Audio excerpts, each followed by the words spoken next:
Azt hiszem, hogy ebbe a településbe bele lehet szeretni. És Dániel, beleszeretted? Én beleszerettem.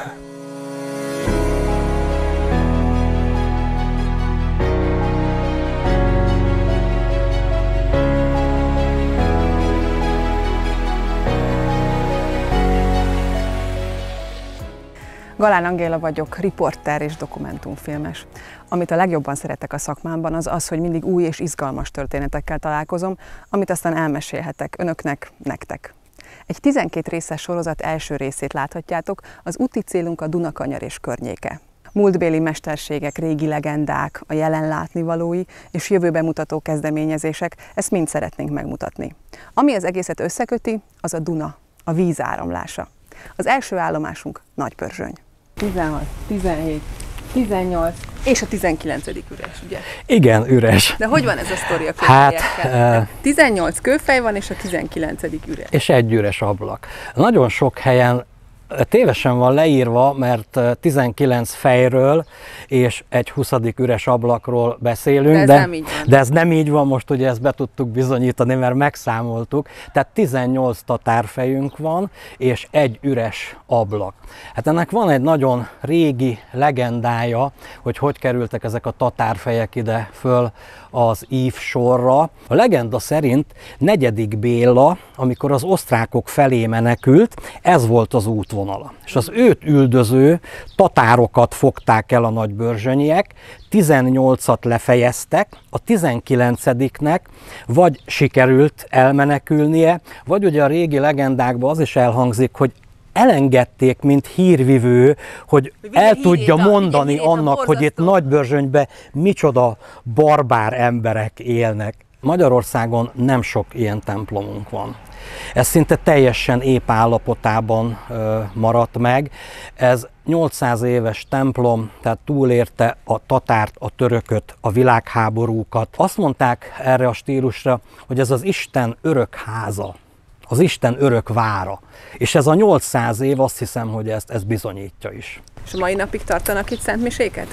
Igen, hát esküvői miséket tartanak, gyászmiséket, és ugye spontán miséket, illetve hát turisták számára van nyitva, ugye mint érdekesség, és akkor tárlatvezetéssel meg lehet nézni a templomot. Muszáj megnézem belülről is, úgyhogy kísérjen. Akkor nézzük meg belülről. Össze tudunk a falakon számolni 12 darab piros kör, benne kereszt. A 12 az a 12 apostolra utalt, és 800 évvel ezelőtt ezen a 12 ponton szentelték fel a templomot. Amikor lekaparták a vakolatot, akkor is megmaradtak ezek a felszentelési keresztek. 800 évvel ezelőtt földből kinyert, természetből kinyert festékanyagokból készülhetett, és így kibírta ezt a 800 évet. De akkor ez egy kisebb fajta csodának mondható, ez egy kisebb fajta csodának. Hát megértem, hogy büszkék a nagybörzsönyiek erre a templomra. Hát igen.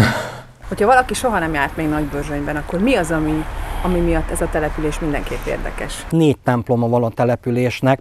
Most nem hiszem, hogy sok 700 fős település elmondhat magának, bocsánat, hazabeszélek egy picit, tehát ennyi mindent, mert ugye 4 templom, tájház, vízimalom, horgásztó, kisvasút, és akkor a kicsik a fafaragótól a mézes kalácsosig, a magfaragóig, tehát itt annyi látnivaló van, hogyha ide jön a turista, egy nap alatt szinte végig, ha vasutazik, akkor egy nap alatt végig se tudja járni az egészet.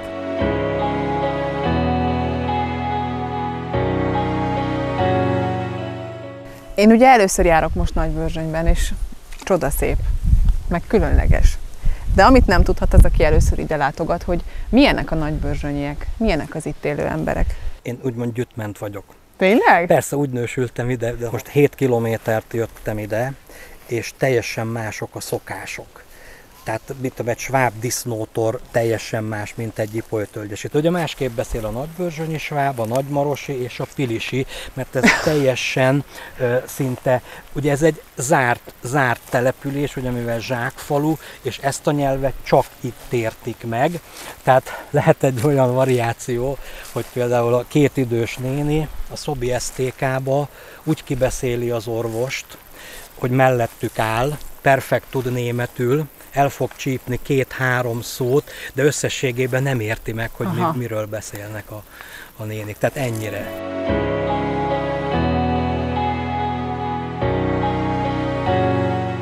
Hogy képzeljük el? Tehát milyen volt itt az élet? Itt élt a Molnár a családjával, hogy működött ez az egész dolog? Hát igazándiból 1847 és 52 között épült ez a vízimalom a nagybörzsönyi Antal családnak.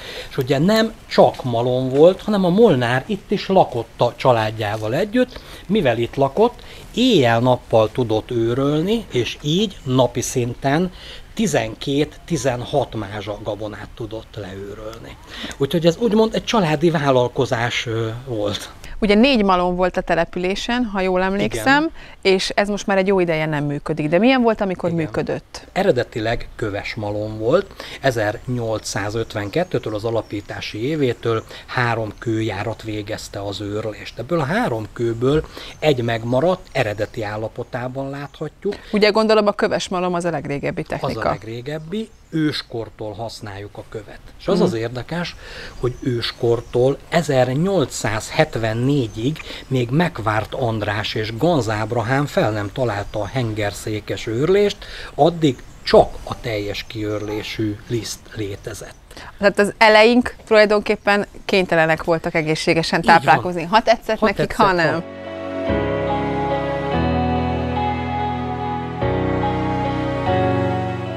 Melyik volt az az év, amikor még ez a malom működött? Az utolsó év? Iparszerűen 1852-től 1951-ig, 51-ben sajnos államosították. Majd 1980-tól múzeum lesz, de akkor még olyan állapotban lett felújítva, és még annyi vízünk volt, hogy 1980 és 98 között tudott látványőrölni. Tehát az azt jelentette, hogy ugye a turisták előtt egy-egy zsákkal leőrölt. Én nekem megvan az az élmény, amikor működött ez a vízkerék, és én a gyerekekkel indítattam el a malmot. És ahogy megteltek a víztáskák, és megmozdult a vízkerék, itt ováció volt, és azok a gyerekarcok előttem vannak.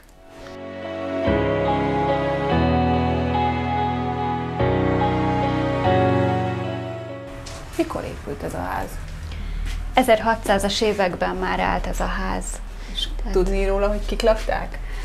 Hagyomány szerint a bányagazda, de teljesen biztosan nem tudjuk. Tehát lehet, hogy az iskolamester élt itt ebben a házban.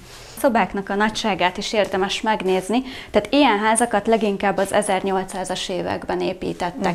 Ki szoktam emelni például a falitékát, ami minden családnak volt régen, leginkább az ajtóval szemközti bal oldalon kapott helyet, mert ez volt a szent sarok régen. Ebbe a falitékába a Bibliát, orvosságot és pálinkát tartottak. Ez az? Igen, de ki is lehet nyitni. Nálunk általában ilyen egyszerű tékák voltak, de néhány településen szívesen díszítették faragásokkal. És akkor ebben van egy Biblia. Igen. Ez is egy Biblia, orvosság, pálinka, illetve a borotválkozó penge volt még benne. Az is érdekelne, hogy hol aludtak, mert hát nem hiszem, hogy itt egyetlen egy darab ágyat találunk, hogy aludhattak vajon? Itt aludtak ezen az egy ágyon, tehát egy szobában aludtak. Általában az anyuka aludt itt kívül, az ágynak a szélén, mellette a legidősebb gyerek, aki még ugye nem repült ki a házból, lábánál keresztben egy gyerek, illetve az ágy alatt általában volt egy fiók, amit éjszakára kihúztak, többi gyerek ott elfért, és bölcsőben aludt a baba. Nálunk ilyen ronggybölcső volt, tehát fabölcsőt egyáltalán nem használtak a nagybörzsönyiek, és ezt felfüggesztették az ágy mellé, gyakorlatilag az ágy mellett kapott ez helyet, ez a bölcső. És akkor, tehát megvan a legkisebb gyerek, a középső gyerek, a bölcsőben levő gyerek, az anyuka, és az apuka, ő hol aludt? Apuka kint aludt. Általában igazi házastársi intimitás, igen, hol? A bejárati ajtó mellett általában tavasztól ősz végéig ott aludt, illetve hideg időben az istállóban. Tehát őrizte a házat? Őrizte a házat, meg a családot, vigyázott a családra. De azért ez azt jelenti, hogy a földön aludt? Nem volt egy ilyen prics, amin aludt általában. Értem. Én nem ismerek belegondolni, hogy akkor így a házastársak hogy érintkeztek egymásra, hogyha az anyuka körbe volt folyamatosan bástyázva a gyermekekkel. Szerintem ezt megoldották. Biztos megoldották, csak olyan furmányosnak tűnik ez nem csak, hogy külön ágyban, de külön szobában, meg az istállóban az apuka, hát azért ez nem lehetett túl kényelmes. A szalmán? Ilyen szalma. Szalmán, így van, igen. És itt a sublótnak a legalsó fiókjában is még gyerekek aludtak. Tényleg? Tehát kiúztak, és akkor az ilyen kisebb gyerekek 2-3 elfértek benne, hát most lehet látni, hogy milyen keskeny ez a sublót. Egyébként én is aludtam még babaként egyszer egy kiúzható fiókban, de nagyon kicsi voltam. Tehát azért gyerekkoromban már nem raktak bele egy ilyen fiókos szekrénybe, de van egy kép rólam gyerekként, ahogy egy ilyenben fekszem, de mármint, hogy ilyen pár hónapos gyerekként, pár éves gyerek is elfért ebben? Igen, hát régen kisebbek voltak az emberek, tehát ilyen 140 centi volt az átlag. És hát, 140? Igen, 1600-as évek tájéken alacsonyak voltak az emberek, és itt is egyébként félig ülve aludtak, tehát teljesen nem feküdtek le, mert úgy tartották, hogy a halottak fekszenek a koporsóban vízszintesen, tehát hogy élő ember ne feküdjön le. Sok párnát tettek a hátuk alá, és gyakorlatilag ülve aludtak. Nekem ez szörnyen kényelmetlennek tűnik, de... Valószínűleg nekik is az volt, de ilyen bobonások voltak.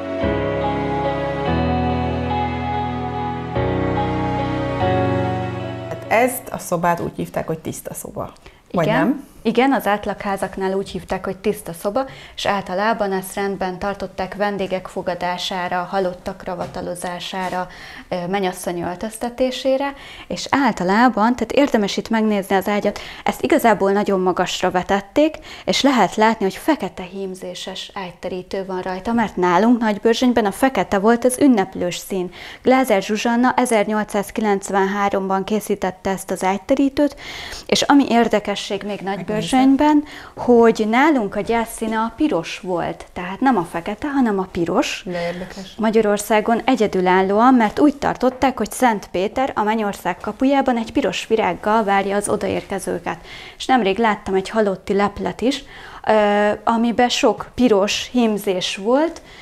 Sajnos most nem tudok így hirtelen olyat mutatni, de teli volt piros hímzéssel, és az volt a halotti lepel. És ezt úgy képzeljük el, hogy akkor a temetésre is így tűzpirosba mentek az emberek? Pirosba öltöztek, és piros volt a halotti lepel is, igen. Tényleg igen, fekete pedig az ünneplős ruha volt, a mennyasszonyi ruha is fekete volt. Fekete volt, az igen. Is nem fehér. Nem fehér, egy ünneplős ruhájuk volt, ugye könnyebben tisztán tartották a sötét ruhát, és akkor ezért volt fekete az ünneplős ruha.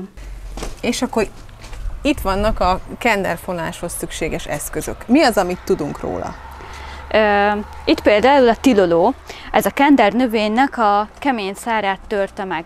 A kender növényt egyébként olyan 12-14 napig kellett áztatni. A Börzsöny pataknál készítettek úgynevezett tumpokat, kövekből körbe rakták, és oda tették be a kendert ázni. Ázás után a tilolóval megtörték a szárát, lefejtették róla, és a száron belül volt ez a rostos rész. Ezt fésülték ki a kenderfésűvel, amit Börzsönyben héhelynek, illetve héhőnek is neveznek. Ezt 2 hokedlire tették ki vízszintesen, és addig csapkodták ezeket a kenderszálakat a tüskéken, míg ki nem tudták fésülni vele. Feltekerték az orsó végére, és így elkezdték tekergetni. És amit tekertek, azt a szálat, azt ide gombolyították, itt készült egy ilyen gombolyag. Ami egyre növekedett, és ebből tudtak készíteni zsákokat, terítőket, ruhaneműket. Látszik, hogy ez egy jó strapabíró anyag. Ez egy eredeti, itt készült zsák. Igen. Jó régi zsák. lehet. Lisztes zsák, ugye a vízimalomhoz itt kapcsolódunk. Így van, igen, mentek őrölni ugye a búzát, kukoricát, és akkor a búzából a lisztet, azt ide beletették zsákokba. Köszönöm szépen, hogy megmutattad.